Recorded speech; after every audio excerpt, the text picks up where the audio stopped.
It's Divas That Care Radio. Stories, strategies, and ideas to inspire positive change.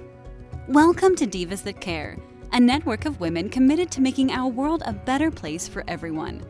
This is a global movement for women, by women, engaged in a collaborative effort to create a better world for future generations. To find out more about the movement, visit divasthatcare.com after the show. Right now, though, stay tuned for another jolt of inspiration. Well, hello, everyone, and welcome back to the Divas That Care. My name is Candace Gish. If this is your very first time tuning into the Divas That Care, a huge welcome. It's the end of the year. So much is happening with everybody, and we so appreciate you checking us out. And for all of our returning listeners, divas, everybody out there, thank you so much for an amazing 2025. This is going to be my last podcast of 2025, and I'm so excited about the new year coming up. There's so many great things happening, but we have to end it. So this year we're ending our podcasting series, and it's going to be called End of Year, Beginning of Me. This podcast series is a powerfully themed mini series helping women close the year with clarity and step into the next one with grounded self-love and vision. And oh my God, you guys, we're going to have a great last show this year. I have an amazing guest coming on, and she's really going to inspire each and every one of you to end the year off right. Today's guest is Marcia Mantell. Marcia, welcome to the Divas That Care. Well, thank you so much, Candace. I am thrilled to be here and really honored to be your last guest of the year. Oh my gosh. I am so happy that you're my last guest. We had the opportunity to chat a little bit here before the podcast started, and I am so excited because you really have the energy. And before we kind of dive into some of my questions, would you mind introducing yourself to our listeners? Oh, I'd be happy to. Thank you. Let's do the brief version, shall we? I am a baby boomer, a proud baby boomer who has been on a journey, not one that you could have written down 40 years ago to say, oh, this is what I'm going to do. But I have had this amazing life. I married my college sweetheart. We've got two daughters who we adore, grown and flown, and they are on their own making a difference in the world. I worked for a long time in corporate America. I'm based in Massachusetts. And when my kids were hitting ninth grade and fifth grade, corporate America didn't work for working moms. So I had a decision to make, and the one I made was to quit. So I quit my job in 2005 and started my own consulting business in the retirement world, which is not a sort of typical, like go to college and become a retirement guru, right? So I started my own business, just celebrated 20 years. I've written 4 books. I've been blogging for 15, 16 years, and all the while supporting my kids and my community, and sometimes hanging on by a thread and other times really feeling very accomplished. So I'm looking forward to the next part of the journey. It's all a discovery. Oh my gosh, I love it. Why did you decide to get into this type of a field? Yeah, if only it were a decision, Candace. Funny story. Back in the 1980s, when us women, young women had the opportunity to go to college, which was not such a known thing like it is today. There was not half of the population of girls going to college. But my parents felt very strongly about higher education. I got to go to the University of Rochester in very cold and snowy upstate New York. And I studied science. I came out and I didn't know what I was going to do. So, you got a job. And if you didn't like that job, you found another job. And if you didn't like that one, well, you opened the paper and looked in the newspaper for ads and you got your resume and you got another job. And that's what we did back then. Unless you knew you were going to be a lawyer or going to be a doctor, you just got a job. You had to pay the rent, you had to put food on the table. And so I job hopped for quite a few years and then landed by one of the jobs in direct mail marketing, which then led me, when we moved to Boston, led me to a direct mail marketing company that then led me miraculously into Fidelity Investments, huge investment management firm for retail customers and employers and advisors. And I landed in 1992 in the retirement business ad agency unit supporting retirement. And I loved it. So it wasn't by design. And that's one of the things I want to make sure as people are, ending this year and maybe thinking about their next year. If you're not really enthusiastic about 2026 and sort of drudgery, like, oh God, I gotta, go back to that job. Well, I can't exactly say to all women, well, quit your job. No, don't do that. Have a plan though to find something different. You just never know what's going to be behind that door. And for me, I could never have planned to become a retirement expert, but I went through enough doors, landed in this spot, and now 32 years later, I'm one of the experts in the US on really exciting topics like how to make the transition into retirement. What are you going to do with all that time? And do you have enough money? Social Security, which is our pension, the social insurance pension program in the States, and Medicare, which is our health insurance for those 65 and older. It was not on my dance card, when I was 8 or 9, thinking about being a ballerina or a music teacher. It was just the journey. Do a Thank lot you. of people struggle with this? I know a lot of individuals that are retiring. When was it the right time for them to start preparing? Is it too late? I'm a big believer in it's never too late. It just might not be what you thought it was going to be. So the best time to get started saving and preparing for retirement is in your 20s. If you're not in your 20s anymore, as those of us in our 60s are not, then today is the best day. And you really have to take the bull by the horns in the case of retirement and preparing for retirement. If you didn't have the opportunity, and many, many women do not, we are just really trying to make the best of our situation and do the best for our kids. As we talked, Candace, we women, we are always at the bottom of the priority poll. So we don't always have the time, the energy, the inclination to figure out the financial side of the world and to make it really work for us in our young years. So, okay, you can't look back, you can't fix the past. You can just acknowledge it and embrace the future. So it's not too late, but you might have to work in retirement. But what do you want to do? And how can you, in the case in the States, it's really important to think carefully about when to claim Social Security, because we have this sliding scale. I'm not sure how familiar all the listeners are. You can claim as early as 62 to get this benefit, or as late as 70. And the longer you wait, the more you get. And it's a lot more. You get up to 30% more monthly income by waiting until 70 than if you claim at 67, which is what we call the full retirement age. Because I don't think a lot of our listeners would understand that, because you think, oh, well, you get to a certain age, you're supposed to retire. Right. Why are they still saying that? It's like, oh, no, I have to hit this age and I have to be done. But they're not financially ready to be done. So how does that work? That is a really great question.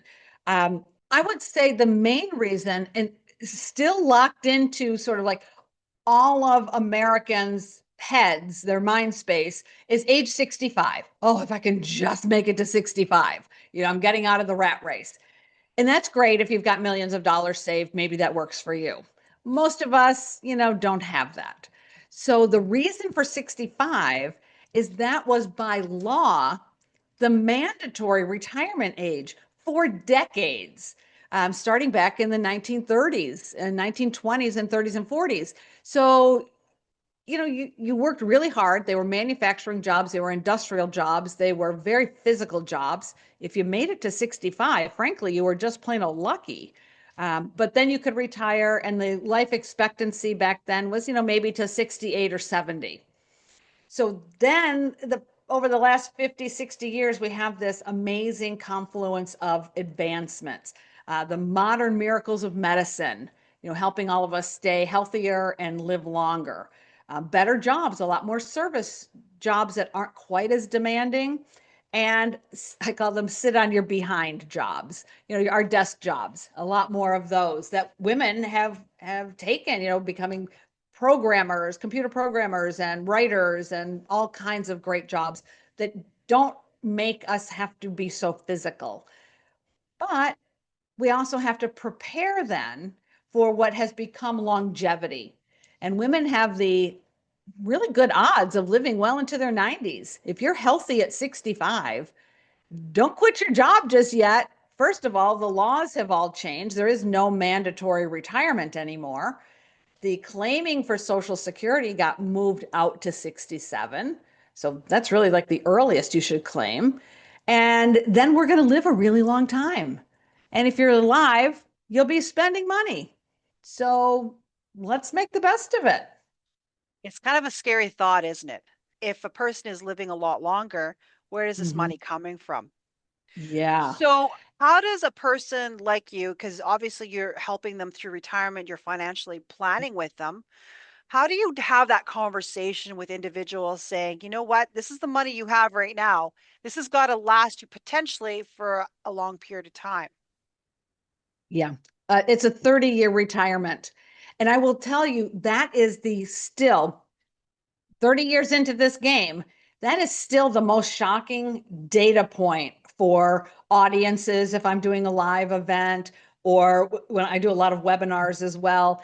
And sure enough, people will, come talk to me in the chat or come off mute and say things like, "You can't be serious about living into your 90s. Like, are you kidding?" But then you turn it back on them. And the way it really works is, well, who's the oldest person you know? And by far and away, it's someone's mother or grandmother. And so, well, how long did grandma live? Oh, till 97. Oh, didn't the light just go on for them? It's like, oh my gosh, my grandma lived till 97. Or my dad, interesting, my husband's parents just passed in the last year. My mom-in-law was 100 and a half. My father-in-law died at 102. Wow. That's longevity. Yes. That becomes very tactical and visual for people. And they go, oh, I never thought it would be me, but it could be. So let's plan. That's how I approach it. To make it, you have to make it fun too. Yeah. Like, what will you look like at 100? Have you thought about that? Will you still be coloring your hair? Maybe. Well, and I love those conversations because I think it's really important. I come from the Generation X, Yeah. and it's that conversation that a lot of people don't have. And you always wonder, Mm. are you preparing? And do you talk to your friends about that? Do you talk to people around you? Because it's one of those touchy subjects that finances is not something, it's almost like a taboo thing. And I feel bad because, within families, within friendships, it's not something people want to address.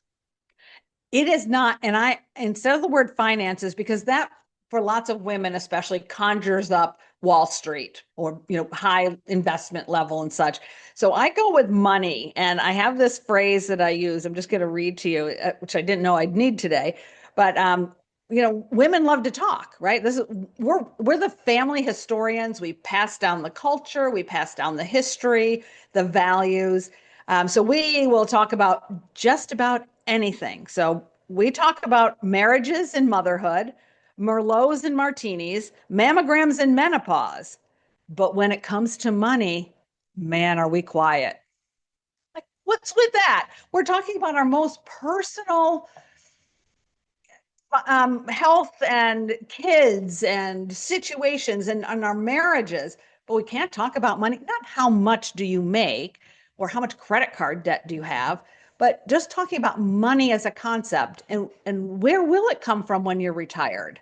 And do you really think your husband, his job is to provide for you? Why did we, put that on the men? So yeah, it is very much a taboo subject, not just in the States and in Canada. I mean, I find it really all over. That if you're in a patriarchal society and culture, women don't talk about money. And yes, it comes from laws for thousands of years, kept women very much at an arm's length. We couldn't have money, we couldn't inherit money or property. But all that has changed, and we are moving pretty quickly. I give women, lots of credit for whatever you've been able to cobble together in terms of your own money and your own accounts, but will still have a long way to go. And even simple things, Candace, like do you have a credit card in your own name? Now, for my boomer generation, most of us women got married really early. I got married at 21. And when Dan and I were first starting out, we maybe had $5 between the two of us, We did not have anything. So when we got our first credit card, it was a joint credit card for Dan and Marcia Mantell. And we each had a credit card in our wallet, but I don't own that card, it turns out. I didn't own that credit score, that credit history. It's like, what's with that? I'm the one paying all the bills, by the way. So we have to be just a little more savvy in how complex the financial world is. But it can be pretty simple too. Get your own credit card in your own name. We can all do that. That is awesome. I think that's great. And, I do hope that the younger generations, it's going to be a lot easier with them. I've had different, as I could say, on our show over the years. And one of their things is that they really wanted to get into schools. They really Mm. wanted to be able to help school students, college students with this process, to feel comfortable with decision making, just being comfortable with the idea and moving forward. And I do too. And I feel like us older women are doing a pretty good job of starting those conversations where our parents, not so much, but I wrote an article a couple of years ago and asked a bunch of other boomer women who have millennial children. It was for Women's History Month, International Women's Day in March every year. And I asked a handful of women, are you talking about money to your daughters? And what pearls of wisdom, I called it, what pearls of wisdom are you sharing with them? And it was fascinating what these moms were talking about money and different parts of the financial system to their kids. But one mom came back to me and said, well, Marcia, I also talked to my son. It's like, oops, okay. So it's not only mother to daughter, but I love that moms with boys are also talking to their sons. yes. I thought it was wonderful. I think it's amazing. I love conversations. I love stories. I love people that are willing to use their voices for change.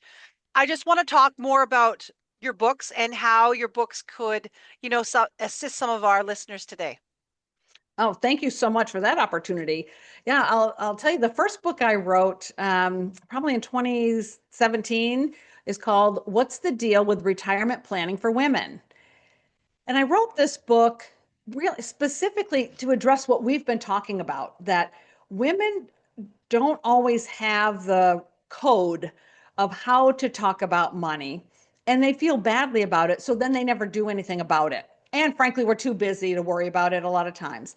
So the way I position this book is it's 13 questions every woman should answer for herself. So it's things like, what are you going to do with all of your time? Or how much money do you really need? Or could I really live to 100? And then it gives them a lot of good information in each of those chapters. And one of the areas I explored pretty significantly in there was how women are super good at budgeting and cash flow and paying for the groceries and all these things we do, but we never give ourselves credit for doing these financial tasks. And we feel like we can't go beyond that a lot of times. So I'm hoping that book helps women. Really, this is an all around the world kind of book. Any woman could read this one. And I think get some good information. Anywhere from your 40s to your 60s is the great age range for that. Then I wrote two other books. One just came out this month. It's a new Social Security book. Our Social Security program here in the States is a little wobbly, as I call it. So that one's called Social Security, Lightly Toasted, Not Burnt. And the Medicare book, which is sort of the companion piece, these two programs go together. The Medicare book is called Creating Your Medicare Recipe. Those two are specifically for these US federal programs, but they're out there. But the other book that's really pretty fun and again works for almost everyone anywhere in the world, it's called Cooking Up Your Retirement Plan. So not only do we struggle to talk about money as women, but in most countries, people say you've got to get ready to retire, like get on it, right? But we never tell you how. We just tell you you're supposed to do it, and miraculously, you're supposed to figure it out. So I had this idea to create a cookbook, and it is literally called Cooking Up Your Retirement Plan, and it's laid out kind of like a cookbook. And there are 6 sections. There's a discussion guide, and then there's worksheets that correspond to the topics about what to do with your time, the risks you might face living for a 30-year period after you stop working, and then different financial pieces, including estate planning. Like you need to plan for when you're not here.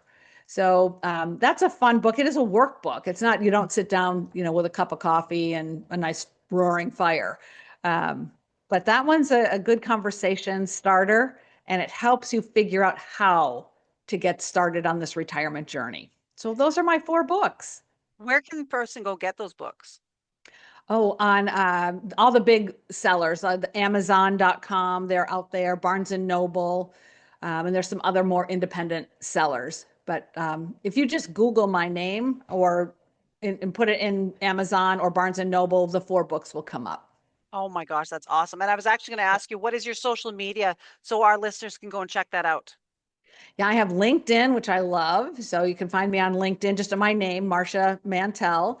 And then my blog is I think that's the best place to go for getting fun information about what boomers have been doing, what a lot of the boomer women, how they're creating and reinventing retirement. So that's boomerretirementbriefs.com.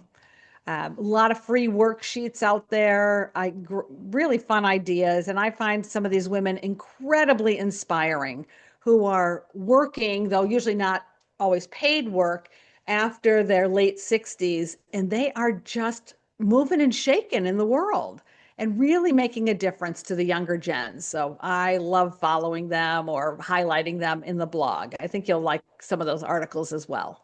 That's perfect because I know a lot of our listeners love to read because they're always commenting on things. So that is perfect. Thank you so much. Oh, you're very welcome. What other tips, tools, things could you leave our listeners today and help them move into 2026? Yeah, I love this time of year, Candace. I mean, not only do I love the holidays, and I live in what used to be snow country. I love a few snowflakes, around the holiday time, and to ring in the new year. So spend as much time with your family as you can and your close friends. It's really a special time. But it's also about thinking about what the new year will bring and how can you make it better, different, more adventurous, less adventurous, whatever you want to do. So for me, I work on, I'm very still paper and colored markers kind of gal. I think the best invention ever was the big calendars that you could color code each of your kids' stuff on the days they're doing things. So I still use calendars and flip charts and colored markers, and I lay out not in great detail, like, oh, on January 27th, I'm going to be here, do this. It's an opportunity to take a step back and say, what do I want the new year to bring? So on my business side, I come into my office in Plymouth, Massachusetts. I've got flip charts on the wall, and I start to sort of doodle. I throw out some ideas. I need to revise a book, or do I want to write a new book? Do I want to do an audio book? Things that I've never done before. Do I need to get some new clients? Do I need to, oh Lord, organize this place? It's a mess. So, anything that will make you feel accomplished. And then I start to break things into the quarters. I like to work on the business front, Q1, 2, 3, and 4, so that I've got a structure and put a few achievable goals in the structure for the business. At home, I came across this planner, this paper planner, a couple of years ago. I think it's called Commit 30. And it is a calendar book. Each week is laid out on paper, but a whole lot of space to write goals, keep your lists so you don't have 99 Post-it notes all over your desk. But importantly, it has stickers. And honest to gosh, Candace, I can't believe I fell for the stickers. I'm not 3, but I absolutely love seeing my non-work accomplishments laid out every week in a book where I can put stickers. And it's not, you can do stars and hearts, but it's just fun. If I'm going to the grocery store, there's a little grocery cart, for example. Like, oh yeah, I did go to the grocery store and I planned meals for the week and I cooked. So it's about giving women, in my particular view, my sister loves the same planner. We both use it. It's about giving us some credit about all the stuff we do. And I've just never seen it so visual before. And I'm just a huge fan. So you don't have to get this particular planner. You can use whatever calendar you have, just buy some stickers on Etsy. And, you'll have just a grand time, I think, looking at all the things that you've done over the year when you all of a sudden get to next December. So those are a few tips and ways to ease into the new year, looking forward to it. Oh my gosh, I absolutely love that. I'm such a planner person too. It's funny Mm. that you were talking about stickers and post-it notes and stuff. I actually had designed a podcasting journal where people would listen to podcasts and then be able to write their favorite things in it, because all I would do is I Yeah. would have the opportunity to listen to amazing women like yourself, and I would have post-it notes all around my office because I wanted to remember that thing so that I could share it with others. And now I just write it in my journal because I'm like, oh, what was that? And then I write it down, and it was just one of those things, because you never know what somebody's gonna advice they're going to give you, and you want to keep that knowledge. So I love that I you love it. I'm all about paper too. We're Yeah. living an era of digital everything, but I still like things where it's tangible and I can feel it and touch it and just do all that. So that is wonderful Yes. advice. Thank you so much. You're welcome. Oh my gosh. Marcia, I've had such an amazing time with you. I just appreciate you being my last guest of 2025. It's been such a pleasure, and I hope that you come on our podcast again next year. Candace, thank you so much. I wish you and your family the happiest of holidays, and all the listeners, Happy New Year. Thank you so much. And for all of our listeners, I will be posting all of Marcia's information on our social media so that you can go and just click on it and be able to follow her. So thank you all for checking out our end of year, beginning of me podcast series. We hope that you enjoyed all of our amazing guests through this series, and then through all of our other series, because there's just been so much going on this year, and we hope that you've been sharing it with all your friends and family, because that's what it's all about, is that you don't know who it's going to assist with their journey. So again, all of my amazing guests out there, I'm just so grateful for them. So I thank them all. I thank Marcia for today. And please remember to always do something kind, everyone. End this year out with kindness. And I know next year is going to be amazing. So take care, everyone, and we will talk to you soon. Thanks for listening. This show was brought to you by Divas That Care. Connect with us on Facebook, on Instagram, and of course on divasthatcare.com, where you can subscribe to our newsletter so you don't miss a thing.